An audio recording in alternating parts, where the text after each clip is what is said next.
What's behind the Sphinx's ear? Hidden in plain sight for many a millennia, there is clearly a blocking stone still in place.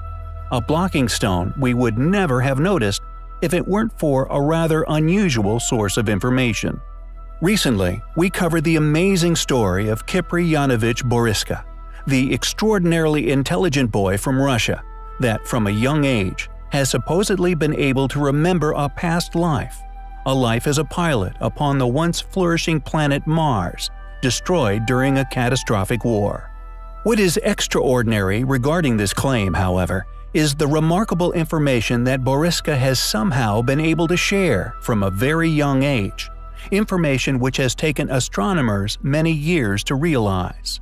According to Boriska, life on Earth will change irrevocably when the Great Sphinx is unlocked, using a mysterious mechanism behind one of its ears. Unfortunately, he has not given any further details about what exactly the opening of the Sphinx will do, though this was enough for us to notice the anomaly resting upon this very ancient monument. Boriska has unfortunately since disappeared. However, while in the public eye, he claimed that he was a reincarnated soldier, placed here upon Earth to avert the same destructive fate as Mars, claiming that many of his kind exist upon the Earth, calling them indigo children, often stating all of this while in a trance, which is highly compelling, as he is not the only one who once prophesied very similar astonishing developments that would, one day, arise surrounding the Great Sphinx. Edgar Cayce, an American Christian mystic, would often answer questions on subjects such as healing, reincarnation, wars, Atlantis, and future events, also while in a trance. Was Cayce also an indigo child? Graham Hancock is another figure who has publicly claimed that there are many mysteries still left to be unraveled surrounding the Sphinx, specifically that a time capsule is hidden within the Sphinx, a capsule that we will only discover as a species once we are intellectually capable of absorbing its message. When it was shared within the mainstream media recently that an enormous cavity had indeed been quietly discovered within the Great Pyramid of Khufu, the largest of the Great Pyramids, the only one with tunnels constructed within its inside, and additionally, the only one which is, in fact, 8-sided. The reaction by the Egyptian Antiquities authorities was very revealing of their attitude towards secrets being revealed to the public. Not only were the claims made from reliable sources, but they are also backed up by extensive research projects, and indeed, its resulting evidential data. However, this has not deterred Professor Zawi Hawass from publicly denying any such cavity's very existence, shrugging off all claims and accompanying research as, quote, lies and hearsay. With such enormous hurdles in place, prepared to stifle any such discoveries from going public, it is inevitably going to be an uphill battle to expose the truth regarding the Great Sphinx of Giza. The Great Sphinx is among the Earth's greatest cultural mysteries.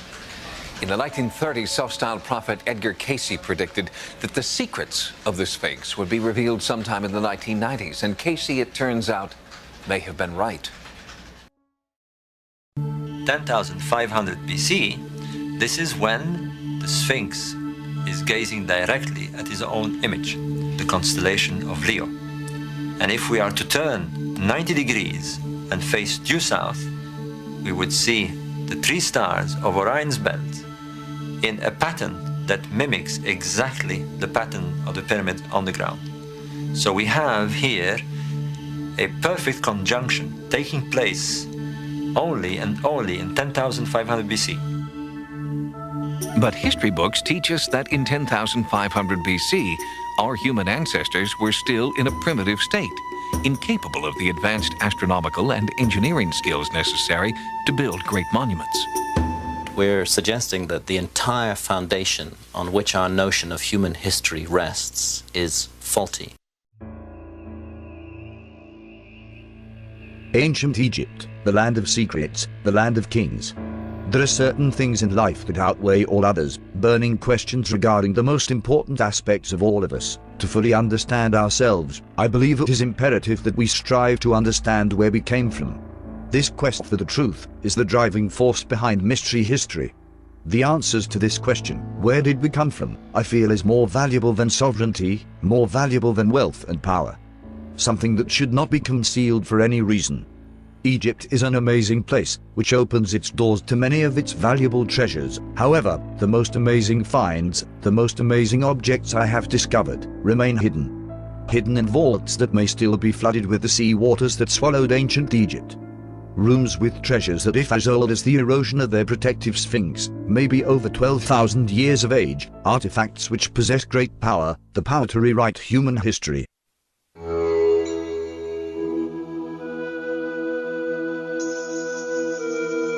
I'm Mark Lehner, and I'm here at the Great Sphinx of Giza on behalf of Dr. Zahi Hawass, helping him out on drilling that we're doing underneath the Sphinx. In our first hole here will be underneath the Sphinx's left paw.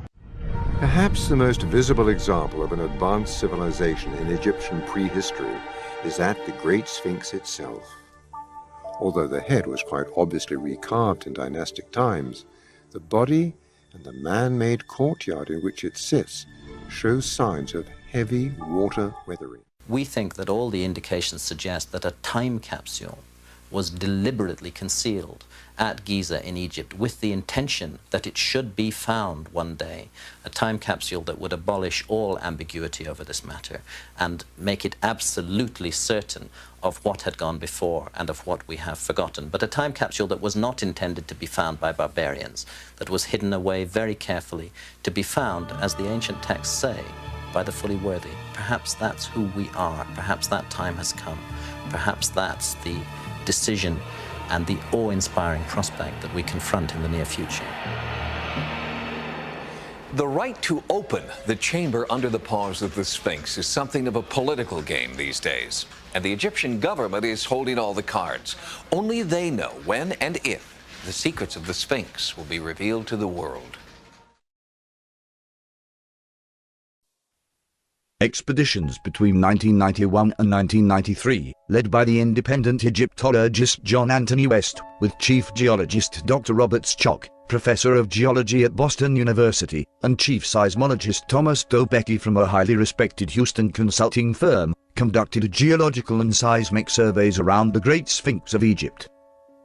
They concluded as follows: the pattern of erosion on the Sphinx indicates that it was carved at the end of the last ice age, when heavy rains fell in the eastern Sahara, more than 12,000 years ago.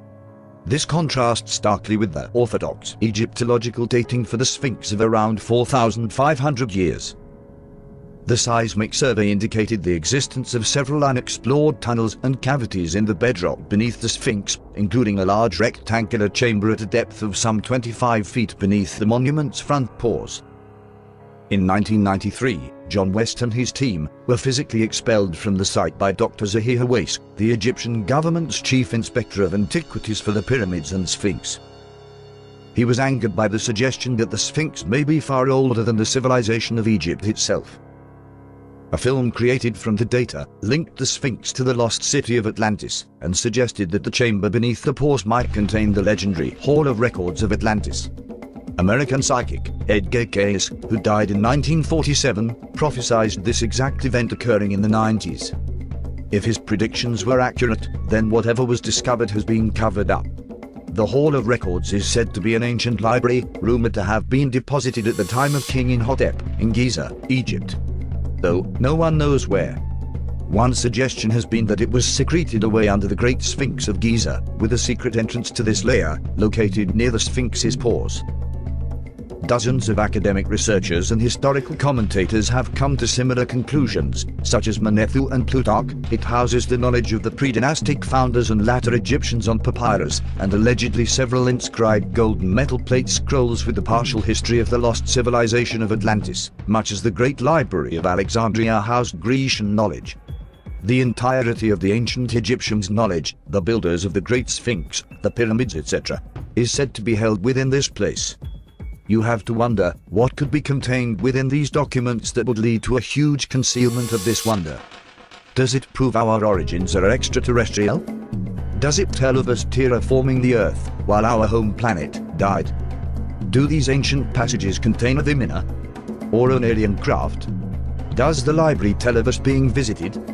Without the world having access to these elusive tunnels beneath the Great Sphinx, all we can do for now is wonder. Giza is a literal treasure trove once lost to antiquity. Due to the sheer enormity of the Great Pyramid and its two slightly smaller neighbors, it's undoubtedly the greatest ancient wonder anywhere on Earth. A smorgasbord of mysteries drenches the plateau and beyond. Throughout Egypt, incredibly intricate, accurately carved, enormous stone megaliths and surviving temples can be found. The Great Pyramid of Cheops, which contains the claimed sarcophagus of Khufu, which would not have fitted into the structure, this regardless of how they created such enormous yet astoundingly plumb structures, set over such a large area of space and indeed with the weight of the stones used. The global alignments to these monuments also match the known speed of light. The depth of the mysteries of ancient Egypt we have only but scratched the surface of. We do not know how the pyramids were built, and we are no closer to an explanation which is logical for why they were constructed, regardless of the illogical rubbish taught today, than when rediscovered. One said mystery is yet another curiosity surrounding water, the other namely the water controversy of the erosion of the Sphinx. The severe undulating erosion upon the walls of the Sphinx enclosure undoubtedly show that the Sphinx had been heavily weathered long before the Sahara became a desert. Therefore, one must suspect that it could indeed be over 9,000 years old. Not knowing exactly how much rainfall there's been in the distant past, the Sphinx could indeed be far older than this. The most notable scholarly advocates, Robert Scotch, argues that the Sphinx may be far older than 12,000 years. Robert Bauval and Graham Hancock proposed that the Sphinx may have been built around 10,500 BC, during the last age of Leo. Anthony West believes everything on the Giza Plateau testifies to an advanced, secure, and long-settled civilization. Therefore, he suggests that the Sphinx may have been built not during the age of Leo, but a whole precessional cycle earlier, in around 36,000 BC. A date he feels is more in keeping with the history of Egypt as chronicled by certain Egypt kings. We fortunately know from analysis that the limestone blocks dug out from there were then used within the building of nearby Sphinx Temple. Interestingly, no other site in Egypt shows the same type or degree of erosion. It pertains to a dusting of curious drainage systems found built into, or rather just below, original temple structures. The peculiar thing regarding the enigmatic flow chambers is not only their tiny size, as if harvesting rather than to be used for ancient drainage of precipitation. However, if indeed proven for the removal of rainwater, it would defend additional alternative historical theories regarding the posit of how the Sphinx lost its nose to rain. This pushes its date of construction, however, into an era not acceptable within modern paradigm. What were these curious channels? What were they constructed for? The channels focused upon in this video can be found protruding from beneath the north side of the Sphinx Temple. These enigmatic channels have been studied and examined by a number of Egyptologists and enthusiasts alike. The diagrams created showing inner designs of these mysterious features have shed no light on their original purpose, as if one did indeed simply perceive them as drainage systems. They are practically far too small in diameter. Additionally, this channel in particular actually angles inwards toward the temple itself, as if the creators were instead feeding fluid into the temple itself. The mystery remains unsolved, yet regardless, we find these anomalous channels highly compelling. The Great Sphinx of Egypt is the largest stone monolith statue on Earth. It took nearly 20 years to fully excavate the Great Sphinx. Since this time, the Sphinx has undergone a lot of restoration, no longer taking on the appearance of being unfinished, or to the keener-eyed, severely eroded. Why alter such an important artifact? Why not preserve them in their found state? After all, we have no idea of what the builders initially intended them to look like. Just how old are these statues? Are they even older than the pyramids? I tend to suspect yes. Not only do they show evidence of millennia of rainfall, but also submersion under salt water. But the most intriguing fact about the Sphinxes is their hidden openings. Openings I suspect were the reason for the quote, restoration. One of the outcomes of these modern manipulations upon the most important ancient monument on Earth was the concealment of hidden passages that dot the Sphinx's design. Many initial reports of the Sphinx included details of 3 or 4 openings around the Sphinx leading to complex tunnel systems, containing tombs with alien artifacts. Something within these tunnel systems prompted the Egyptian government and even the CIA to step in and restrict access on the grounds of, quote, the nation's security. What is a Sphinx? Why choose this creature to devote such effort into creating? A strange story about the Great Pyramid of Giza appeared in the March 2000 issue of the Egyptian magazine Rose El Yusuf. According to the article in 1988, French Egyptologist Louis Caporat discovered an alien mummy within a secret room found in a crystalline transparent case. It was believed to be a hybrid, which is a mix between an extraterrestrial race and human DNA.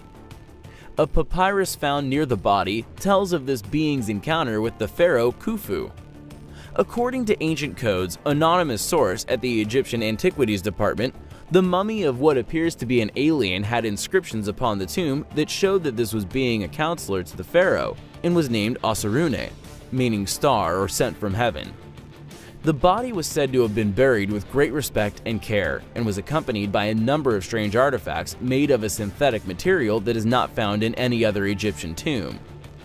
Also, the source claimed it's unclear what sex it was, but it had unusual reptilian-type skin, no external ears, and overly large almond-shaped eyes. The source claimed that the discovery has caused great controversy among Egyptian officials, who want to keep it hidden until a plausible explanation for the strange mummy can be made. Numerous select specialists have visited the site. Regardless of the wild claims, there are indeed tunnels beneath the Sphinx, and they have been covered up by authorities for some reason. According to author Peter Tompkin in his book Secrets of the Great Pyramid, some Arabian authors have reported that Al-Mamun found a sarcophagus with a stone statue in the shape of a man. They say that within the statue lie a body wearing a breastplate of gold set with precious stones, an invaluable sword on his chest, and a carbuncle ruby on his head the size of an egg, which shone like the light of day. With many of the tunnels beneath the Sphinx being unexplored, but according to geophysical surveys, containing large unknown metal objects, it is only a matter of time before Egypt's secrets are out in the open. Thanks for watching, guys. Take care.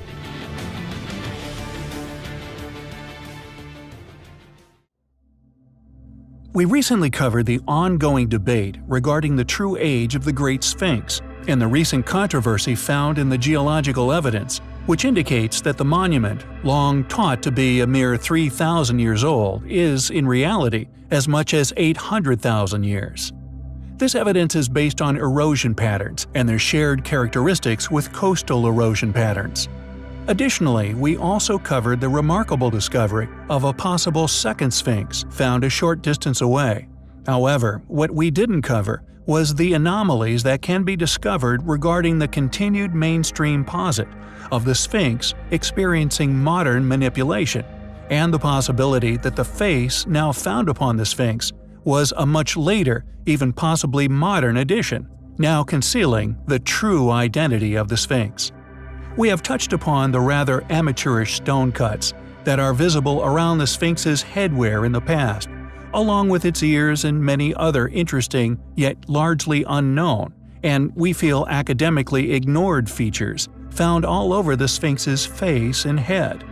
From the neck down, the Sphinx still shows its age in all its glory, not only a match to the far more eroded, now unrecognizable second monument found a short distance away, The question is if mainstream academics or those bestowed with the responsibility of protecting the Sphinx were not aware of the controversy in regard to the Sphinx's true identity all these years ago, then why did they do these works? Why did they clearly implement great efforts, and clandestine at that, if they were not aware of its fragile and seemingly hung existence? Hung off a far older relic, not only hiding its true age, but continually pushed as the authentic original appearance of this great monument. Not only is our evidence mounting in regard to the true age of the Great Pyramids, and possibly for this exact reason, the numerous additional works, clearly made by later yet also advanced ancient, now lost civilizations, are now visible to all who visit these monuments. But it seems that the cracks are also beginning to form, thankfully only within the modern paradigms, in regard to the true identity and true age of the Sphinx as well. Who built the Great Sphinx? Who added the head we see today, one now synonymous with the plateau? Why were manipulations done to the head, clearly to preserve it, yet in complete secret? We find our research and the mounting evidence supporting our posits highly compelling.